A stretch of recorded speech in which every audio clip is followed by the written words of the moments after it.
episode number 310 of the Wholesome Fertility Podcast. My guest today is Ylette Lewis. As an intuitive guide, she empowers women to reclaim their voices and rediscover their inner magic, allowing their light to shine brightly and illuminate the world. Ylette holds a heartfelt belief that when we do what sets our souls on fire and let that light sparkle, we inspire the entire world to glow in harmony. I found Ylette on social media, and she is also a spirit baby medium, so I loved her content and thought she would be a great podcast guest. So I'm really excited to have her on. Welcome to the Wholesome Fertility Podcast. I'm Michelle, a fertility acupuncturist here to provide you with resources on how to create a wholesome approach to your fertility journey.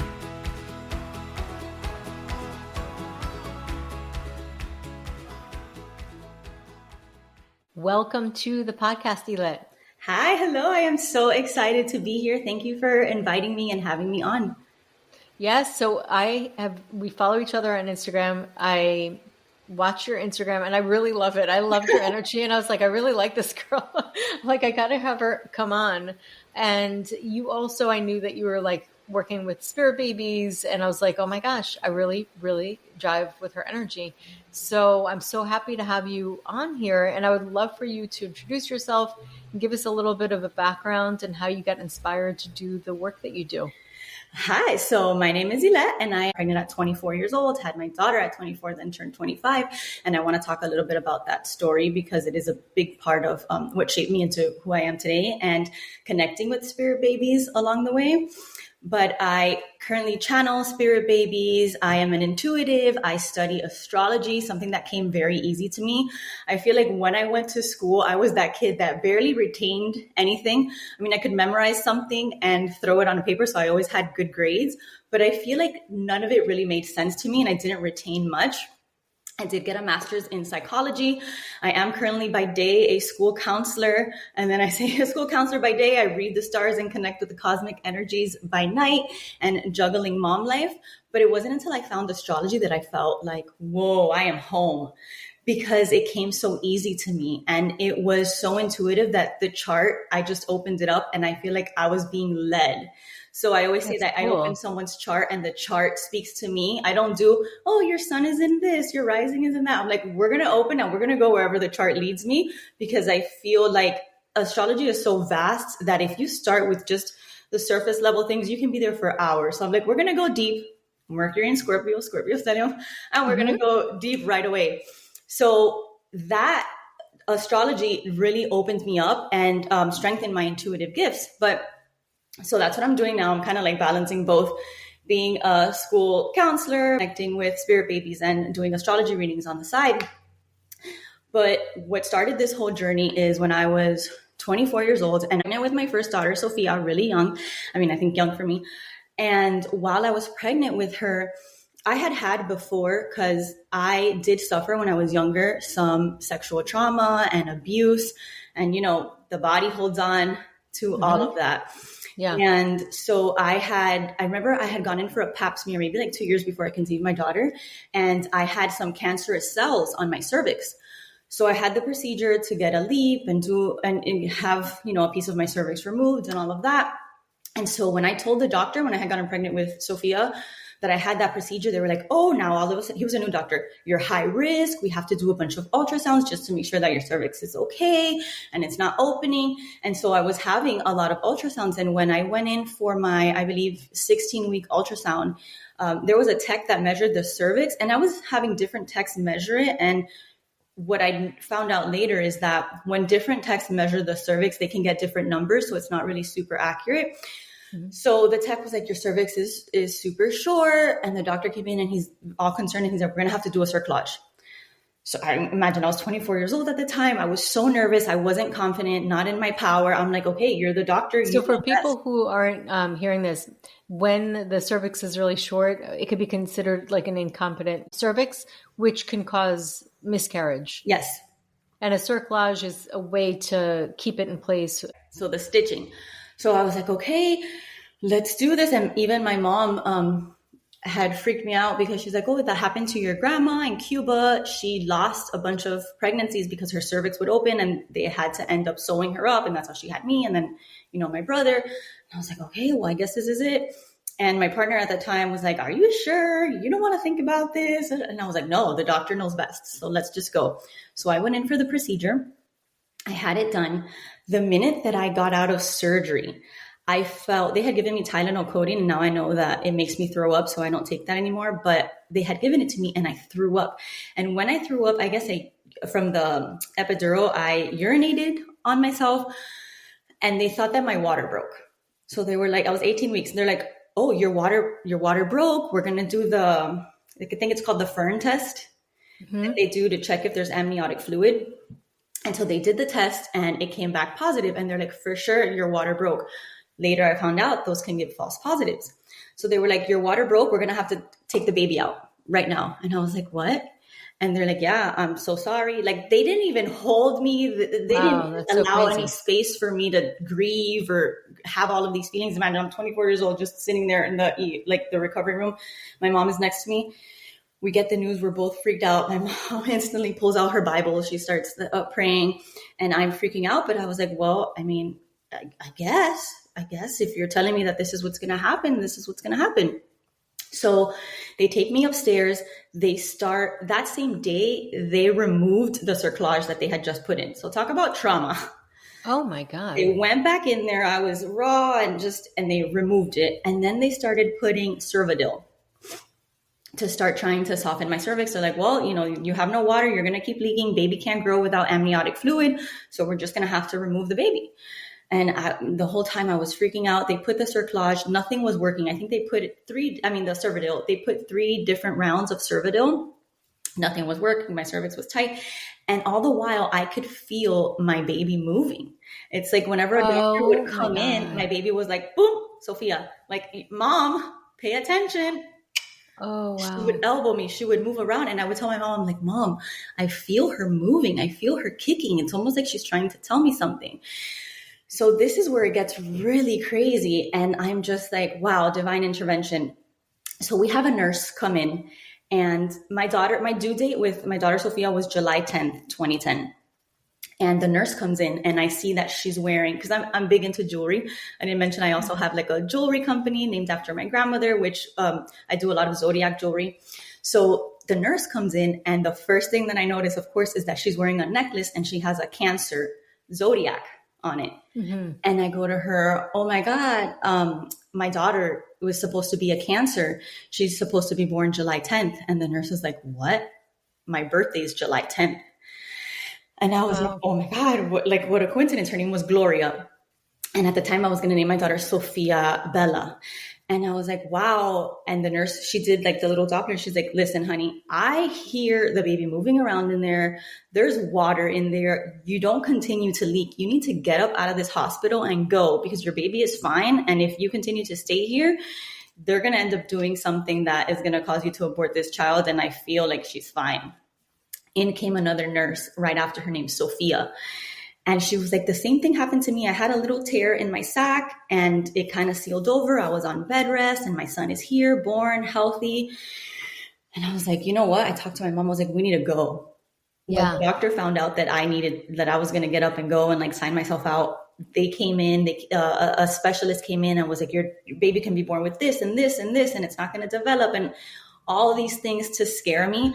And in that moment, I just felt so confident and so secure after talking to Gloria, and that, her coming in, which I feel like she was my earth angel with the little Cancer zodiac necklace. I was like, no, I'm going to get up and I'm going to go. And my baby keeps kicking me. And I trust that this is the right decision. I ended up leaving, found another doctor. The doctor's like, your cervix is fine. There's no issue with your cervix. Oh my God. You don't even have to be on bed rest. Like, get up, do whatever you need to do. And my daughter, Sophia, was born July 10th, 2010. And I named her Sophia Gloria after the nurse. Oh my God. Uh-huh. That is crazy. Isn't that insane? Yes, that is insane. Oh my God, you have to listen to your intuition. I think that's like the moral of the story. Yep. And it's so hard to do, especially of the fear. And they just instill so much fear. And if you don't do this, and if you don't do that, and it took so much within me to be like, well, you know what? I'm going to go. And I remember my mom and I went to church every Sunday and we would pray. And I was like, it makes sense that my daughter's name is Sophia. Sophia, Christ consciousness, divine wisdom. And even in her astrology chart, she has so much old soul energy. She's a Cancer rising, Cancer sun, almost a Cancer moon in the 12th house in Gemini. And I was like, this is just, you came in to really activate me and really put me in touch with my intuition. And ever since then, I completely changed. You can ask anyone and they will tell you, pre-Sophia and post-Sophia, you were a completely different person. And I had a friend who, she actually went on a fertility journey and she was having a lot of miscarriages. And I think she went to a fertility specialist and they gave her the book. What's that book called? The Spirit Baby book by Walter. Yeah. And she gave it to me and I was just so interested in it. And I started reading it and that book activated me. It was almost like a remembering. So when I started reading that book and I was like, wait a minute, it makes so much sense that we can connect to the souls of the babies that are going to come in because we are souls. And at 18 years old, I had read Many Lives, Many Masters. Mm-hmm. And when I learned about past lives, I was like, another like remembering. I was like, I knew it. I know I've lived many lives. So when I read Spirit Babies, I'm like, of course, this makes so much sense. So I started connecting. I started doing the meditations in the book and I started connecting with my daughter who, before I got pregnant, actually, this happened. Now that I'm remembering, reminding, because my husband and I wanted her. And I was like, okay, if you're listening to me, if you're close, send me yellow butterflies. Every time that I would go out, 3 little yellow butterflies would float around me.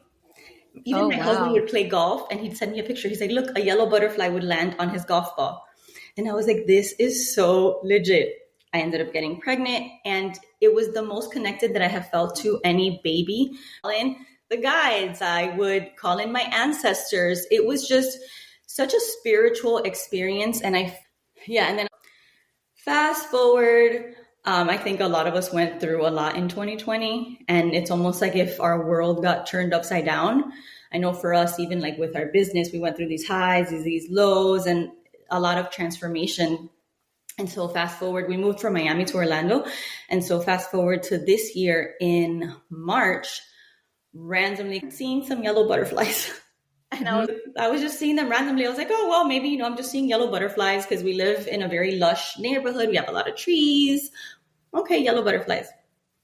The eclipse hits. Surprise, I end up finding out that I'm pregnant. We weren't expecting it. But I feel like this is the one that kind of transformed me because prior to that, I had channeled, I think it was in 2021, a message about mothers needing to really cleanse and clear any trauma that is held in the womb to be able to hold the vibration of the new children. So a lot of things that I've been channeling is that these new babies that are coming in, they're really high vibe. Like their vibration is different. Even the way that we are experiencing karma, they're experiencing karma is going to be different because these new souls really come to anchor the light. These are awakened souls. These are, children from the stars. And I started channeling that information, but I didn't fully understand it. And I kept channeling things about the mother wound and clearing the womb and how much trauma we may be holding in our womb. But again, I was like, I've kind of dealt with that. I mean, I went through my trauma. I had the whole thing with the cerclage, but I've dealt with that. But healing is very layered. Mm-hmm. And when we think that we've healed something, another thing kind of comes up for clearing and healing. It's like an onion. Exactly. We're peeling back the onion. Mm-hmm. And so I thought, okay, well, I've healed all of that. So when I got pregnant this last time, it ended in a miscarriage. And I almost knew because I had been living when you get into a stage where you just feel like numb and you're disconnected. And I felt very disconnected from my creativity, very disconnected from my heart, just kind of going through the motions of, work. And I didn't feel like myself. I didn't have any passion. And so when I went to the doctor, I remember I was like 8 weeks pregnant, and I went to the doctor and they couldn't find a heartbeat. It's almost like I knew. I was like, I'm disconnected from my heart.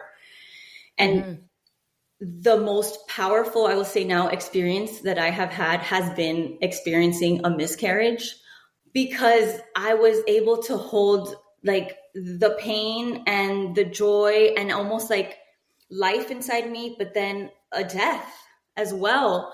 And when I passed the baby, I passed the baby at home, and I woke up and I was in my kitchen and I felt this one big contraction, and I thought, oh, the baby's coming. And I passed the baby, and when I look, it was a full, like the full baby in the sack, in the water. Oh, wow. Yeah, I even have, I mean, it's kind of intense graphic, but I do have a picture of it because I wanted to keep that. And it was, I remember just looking down and holding her, because I think it was a girl. And in that moment, I looked down and I was like, wow, this little tiny thing in the water, just perfect, this little embryo. And I cried. And at that moment, I held both joy and sadness. It was like they both coexisted at the same time for me. And it's almost like this peace, the sense of peace washed over me. And I felt like this clearing, this cleansing, almost as if this soul, this baby, this experience came to me to help me release all of that trauma that still lingered in my womb, anything that I still hadn't dealt with, anything that was still stored in there. And it was just so beautiful and so magical. And I took her and I buried her. I have this huge grandmother oak tree in the front, and I did a whole little ritual, and I just felt like this purity come over me, like this cleansing. And I finally understood what I had channeled in that message of cleansing and clearing the womb. And sometimes it's through our grief that we learn the biggest lessons, and we can hold, like, if we really surrender to it. Because I remember coming back from the hospital and asking God, I was like, I'm not going to ask for a miracle. I'm not going to ask. I'm just going to ask that whatever needs to be done right now, I give it to you. I can't hold this. I can't carry this. I trust in you, and I trust that I'm going to be led through this process for my highest and best good. And it was a level of surrender that I feel like I hadn't reached before. And when I finally let go and I let this process just crack me open, it was this unfolding that really my heart just blasted open in a different way.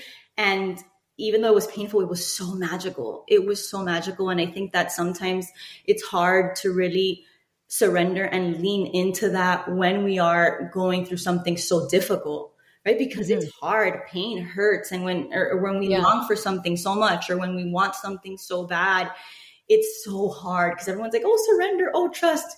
That it's easy to say, but it's so hard to do. Yeah, it really is.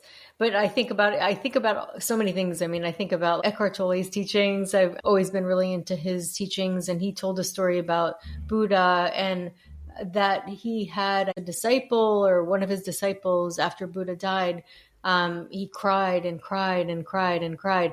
I mean, I think it was like he cried all night long, just couldn't stop crying, just like allowed himself to feel the depth of the pain, and woke up the next day enlightened, because he allowed himself to walk through that darkness, like fully unimpeded. And how often do we do that? We try to stop it. And it's almost like we're going through it. We try to stop it. We're trying to protect ourselves. And what do? We actually hold it in our tissues. We stuff it. I tell my students that, actually. I'm like, you gotta allow yourself to cry and let the emotions just move through you. Feel it, go there, be vulnerable, even if you do it by yourself, and just let it crack you open and cry and release. And we feel so much better usually after. But it's it was a huge lesson for me this year in that experience in surrender, and it's like an initiation process, right? That you're going through. I get that. Because my father passed away. I watched him go through the motions, and I literally saw, it was so crazy. I've never had an experience like this before, because I never had someone so close to me, but like naturally die. So they have what's crazy to me that I never knew before, that there are signs, almost like you see it with babies, but they have different like levels of growth. They start crawling, they start walking, they start teething. The same thing happens when people die. Mm-hmm. They start to have, they call it the rattle. And it sounds horrible to talk about, but it's not. I think that that's our own human judgments on things. Because there's beauty in that process too. Yes, That's it's what I've sacred. learned. Yeah, It's it sacred. is And so so sacred. I was like, okay, look, this is crazy, because I was at the hospice and you read these books and they tell you there are signs to death. Yes. Like you can see certain behaviors, certain expressions, certain things. And I saw my dad looking up at one point and he was looking at something and I'm like, that to me reminds me of either a newborn or a cat that zones out into seeing something that I don't see.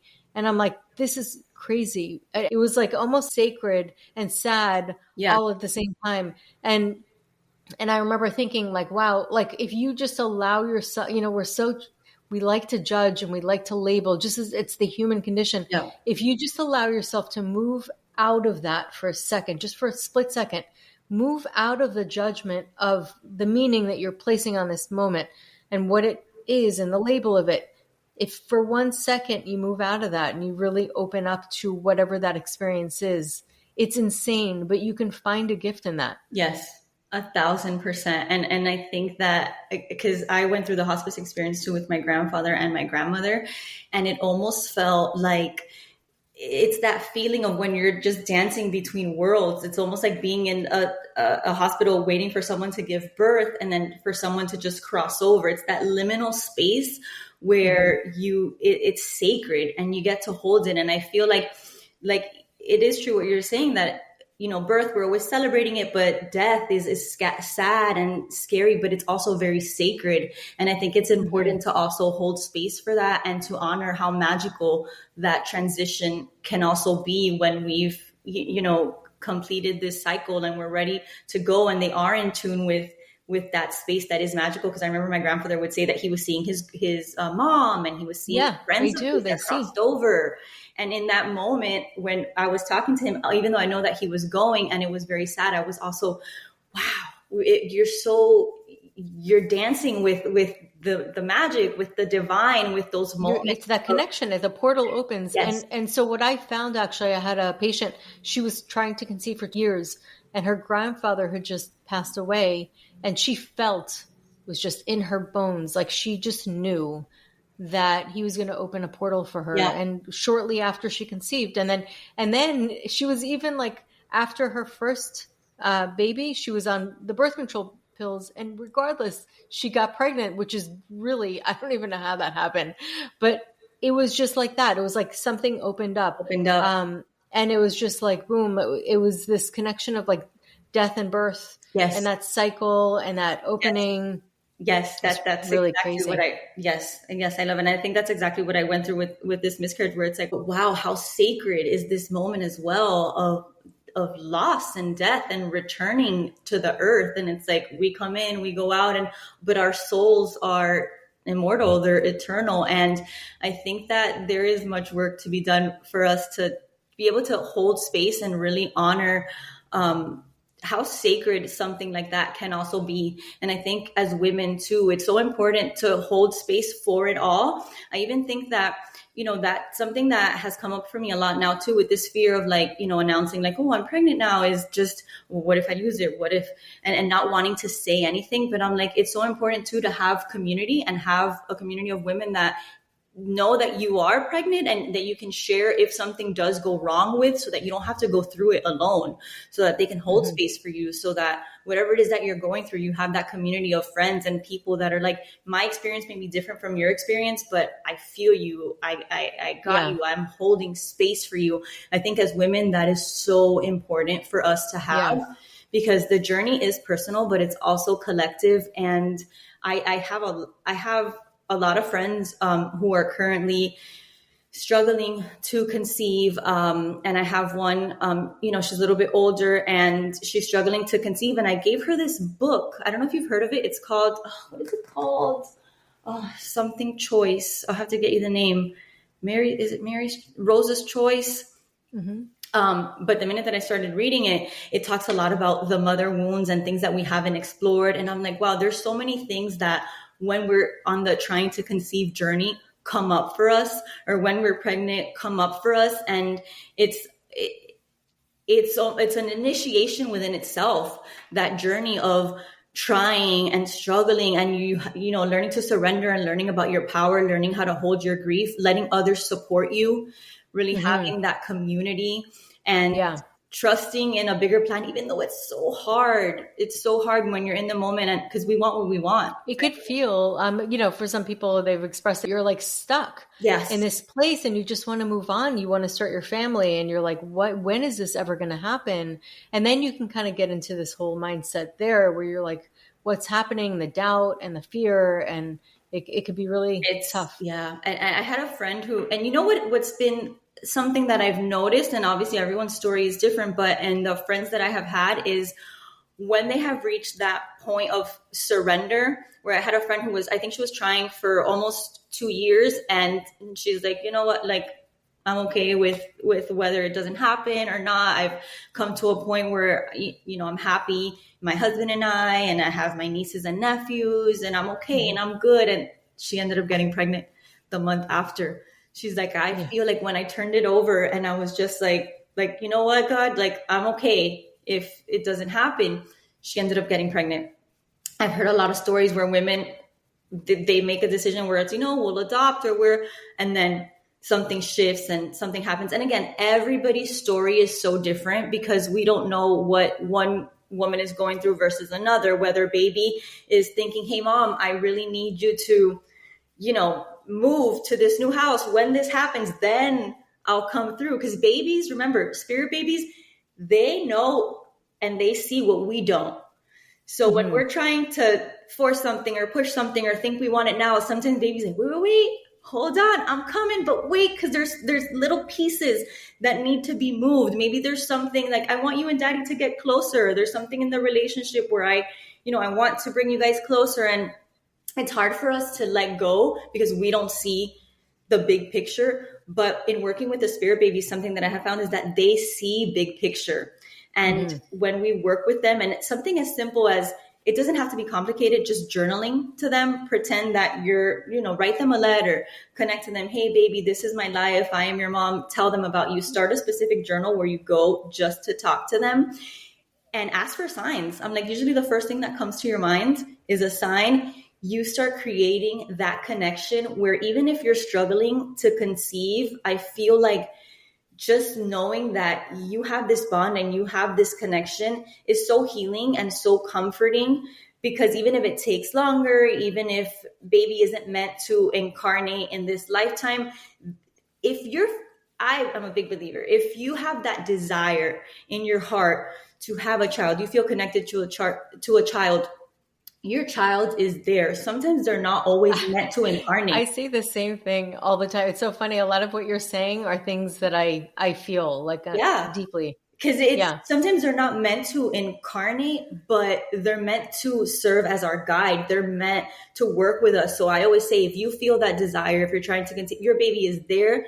And you can connect with them, whether it's through journaling, through meditation, through asking for signs, and then surrendering and allowing yourself to receive synchronicities, numbers, and you start building that connection, which a lot of babies, I've heard, from other women that I've talked to too, is like the baby wants that. They want to start building that connection before, and then they'll end up getting pregnant, or it'll be a little bit easier for them to get pregnant. But baby's like, no, I want to connect with you now. I want you to get to know me now. I want to guide you. Because even working with them, they can help guide us to, okay, if I'm waiting for my mom to get a better job, mom, hey, I'm over here, connect with me, work with me. And then once you start surrendering to that and opening up to that, you see how little things start shifting and things start moving. But if you have a desire, let go of the how. You got to let go of the how and just allow, God, spirit to deliver, because it can look so different from the way that you thought it was going to look. Like if you have something in your mind where you're like, well, I'm going to get pregnant by this age and this is going to happen by this age and this is what and it's like, no, let's surrender to that. Connect with your baby and be like, you know what, baby, I surrender to you. I surrender to how you want to be conceived, how you want to be born, how it's going to look. Like maybe it could even be through adoption, or we just don't really know. But Yeah. I do believe that if you have the desire, baby's there. Well, there's always been that saying, right? The desire, if there's a desire within you, there's also possibility in the, Yes. ethers. And that's where the desire is born. Actually, it's like from that possibility, it's like landed as a seed.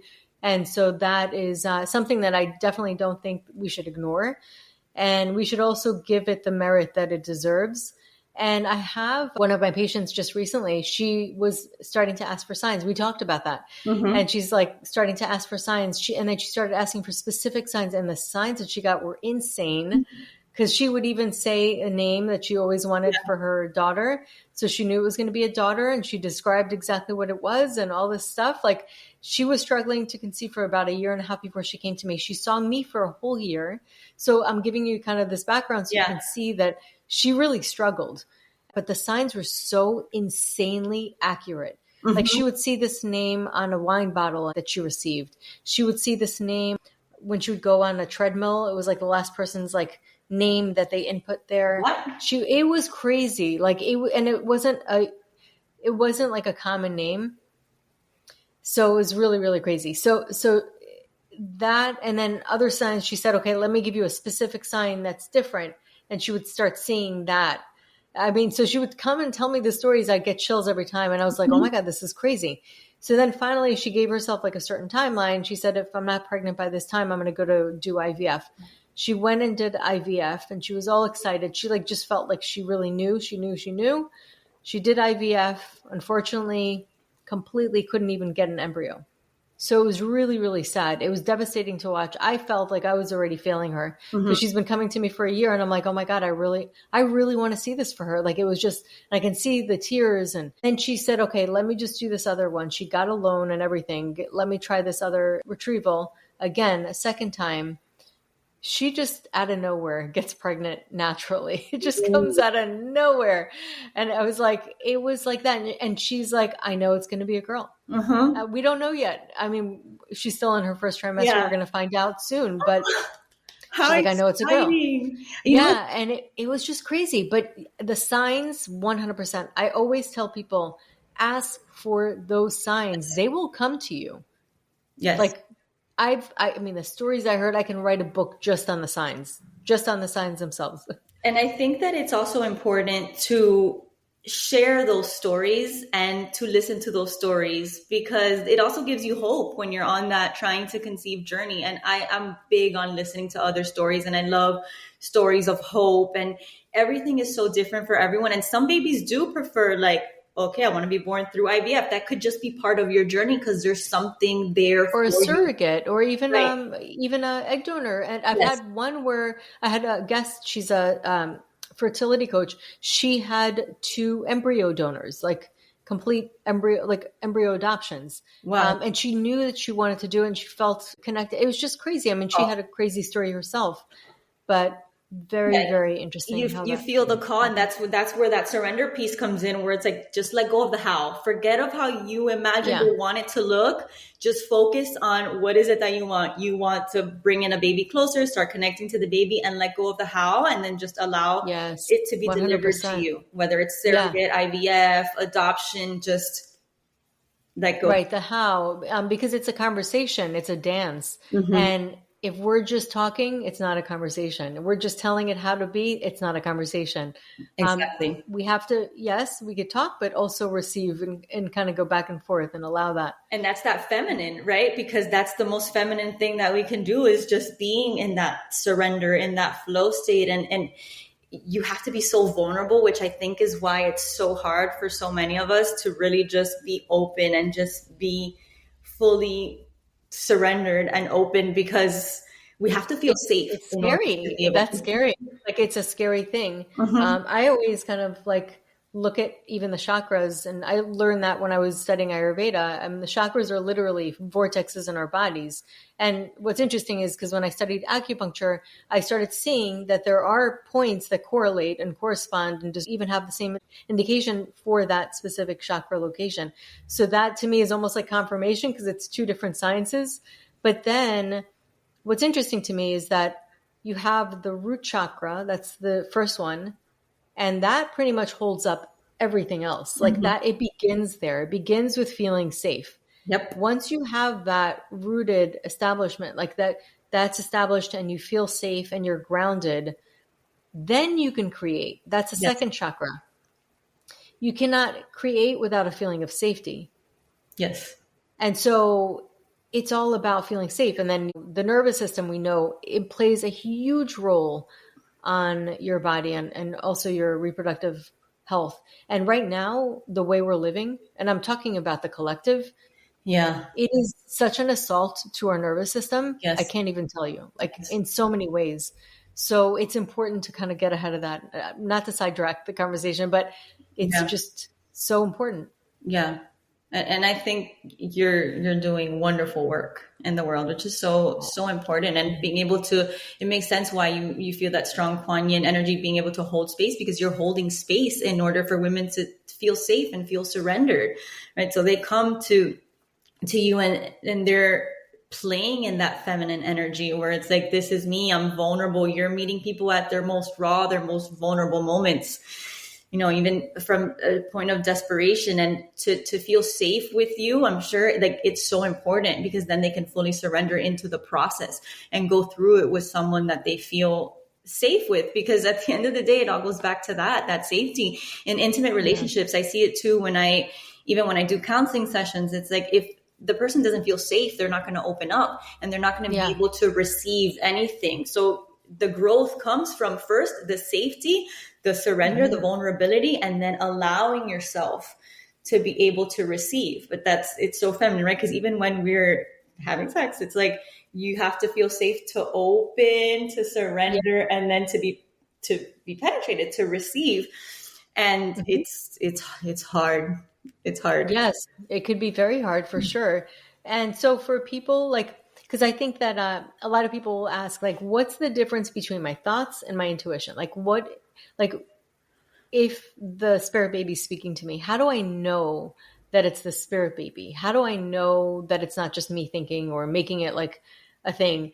So what would you say to that? Because I think that that's a very big question for people who want to get into the intuition, who want to connect directly with your spirit baby.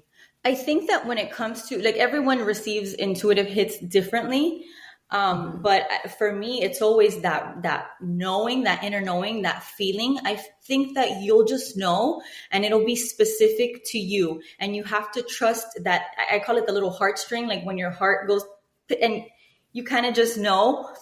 You need to trust that feeling, because thoughts are more fearful, and they're going to be, oh no, that's not real. That's not. But when you get an intuitive hit and you see something and it takes you back, like, you have to trust, like, that wow factor, like that feeling of where we can be walking down the street, right? And I'm trying to conceive, I'm trying to get pregnant, and I know that my sign is a yellow butterfly, and I see the yellow butterfly, and it's going to hit me. It's going to stop me. It's going to go, oh, whereas my friend would be like, oh, cool, a yellow butterfly. So you have to trust that feeling that you get, that gut feeling, and that feeling in your heart where you're just going to know. And your thoughts are anxiety versus, intuition is, it's going to sound fearful. Oh, that doesn't exist. That's scary. But you have to kind of drown it out, because it's really hard to silence the mind, and the logical mind always gets in the way. But intuition isn't logical.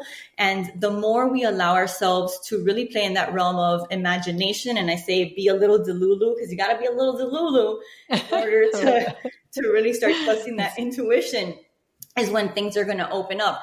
And you don't need anyone else to validate it for you. There's no convincing, because you're just going to know. And I always tell people that I love pointing people back to themselves, because a lot of women, because I have this membership circle that I actually just reopened. It's called the Mystic Mama Collective. And what I love to do is I love to point women back to themselves, because I don't want you to come to me for validation. I need you to trust what you are getting and know that it is for you. Because like I said, the yellow butterfly may be mine, but yours is going to be something different, and it's going to make sense to you, and you're just going to know it in your heart. And the more that you start to trust that and put aside the logical mind that tells you, oh, that's not real, because society tells us that so many things aren't real, right? And it's this conditioning, and you have to kind of just silence that and trust. Continue Mm-hmm. to trust. And the more that you trust, the louder that it gets and the easier that it gets to start following that intuition. Because if you're, let's say you and I are both walking down the road and I'm meant to go right and you're meant to go left, you're going to be like, oh, I think left. And I'm like, no, I think right. But if you start convincing me to go left and I'm like, oh, I'm really feeling like I got to go right, but you said I should go left. Maybe I should go left. Yeah. That's when we start getting into trouble. So sometimes we have to realize that what may be true for you is great, but it's not true for me. And I got to start learning to really trust myself. The more that we do that, the louder and clearer it's going to be and the easier it's going to get to start following our intuition. Because we know, even like we know as women, like, you know, when it's time to end a relationship, Mm-hmm. you know when it's time to leave that job, you know when things are no longer in alignment, but what keeps us there longer than we need to be? Yeah, right. We'll convince ourselves out of it. You know, everything that you're saying could be applied to creativity. And that's why I think that like the single most greatest thing you can do actually to impact fertility is become creative. Yes. Start to do creative things. Even if you're not considering yourself as a creative person, you are creative. We're born creative. Our decisions of how we're going to drive somewhere is using your creativity. You're always using your creativity. It may not be an art per se, but you're always creating anyway, because you have to, because that's how we think. And that's how we pivot. Another thing too that I was told too is find something, like spirit babies, let me know, find something that you can nurture, whether it's a garden, a pet, a plant, a project. Get into that energy of nurturing something. Just practice nurturing. It puts you in that feminine energy of taking care of something, nurturing yourself, which is a huge one. A lot of times it's like, what are you doing for yourself in order to create this space? Because if you're constantly go, go, go, go, go, well, then how are you going to then bring in a child who's going to need so much attention and space and nurturing? So practicing nurturing yourself too, taking a bubble bath, getting your nails done, getting your hair done, even, you know, putting on some jewelry, putting on some makeup. It's a way of you honoring that divine feminine and being able to nurture yourself. Everything is connected, even though it seems like, oh, what does this have to do with that? It's 100%. Yes. It's the big picture. It's the big picture perspective. Oh my God, I love this. I could talk to you for hours, by the way. So for people who want to reach out for you, you do readings. Do you do also astrological readings? And right now, I'm about to open my books again. I would do like spirit baby readings, card readings. I do astrology readings as well. And I have my membership circle. So right now I have the free community space, which women can just join, and we do updates in there. I am going to open up the paid membership now, which we're going to be doing like moon circles and just a space to go deeper for those who really want to do the work to get in tune with their intuition and learn. And I'm also working on a spirit baby course on how to communicate with your spirit babies. Oh, love that. So that is coming with meditations. We're also going to look into some of the things that may be blocking, like mother wounds and things like that, because that's what has really been coming up for a lot of women that I talk to, is a lot of mother wounds and fear around mothering themselves, mothering others, issues with their own mothers or how they were mothered, because we don't even realize, but all of that programming or the experiences that we went through, it's in there.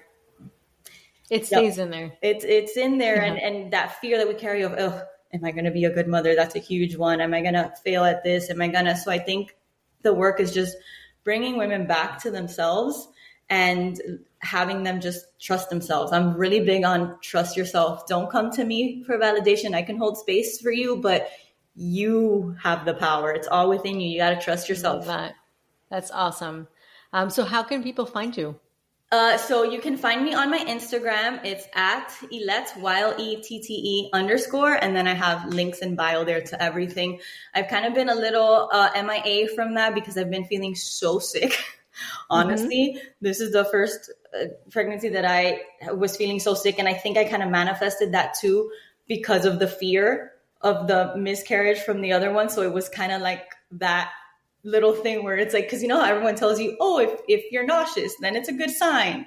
If you're nauseous, it means things are going well. And I think I've manifested that, I swear, to kind of keep me like in check, like yeah, to calm you like, no, no, down. no, it's okay. It's okay because I'm going to get something wrong. Is this, because when you go through something like it is traumatic, you go through an Yeah. experience like that, and it's hard to kind of lean into that joy because you're just holding your breath.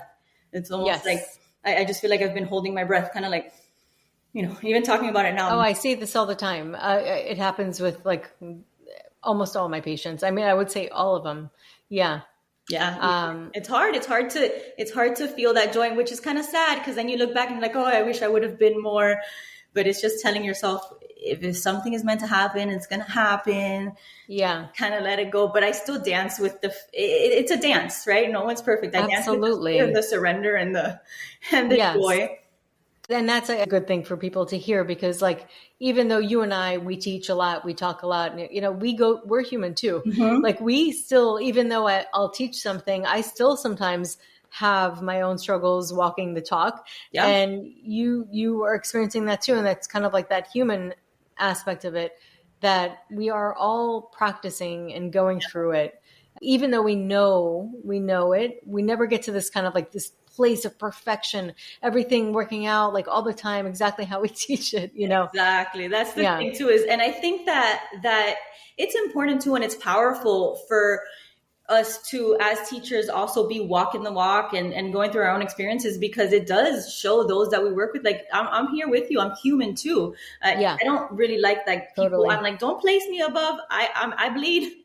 Yes. You cut me, I bleed. I'm human. I have anxiety, so much anxiety. The difference is that I do the work, because I say that the work that we do helps us get through these moments, but it doesn't mean we're exempt from them. We're going to go through them. No. Yeah, we're not exempt. As long as we're humans, we're not exempt. We're not exempt, but the work just kind of helps out. It kind of helps out. But no doubt. Yeah. Wow. So Ylette, this is a great conversation. Thank you so much for coming on today. Thank you for inviting me. I feel so honored.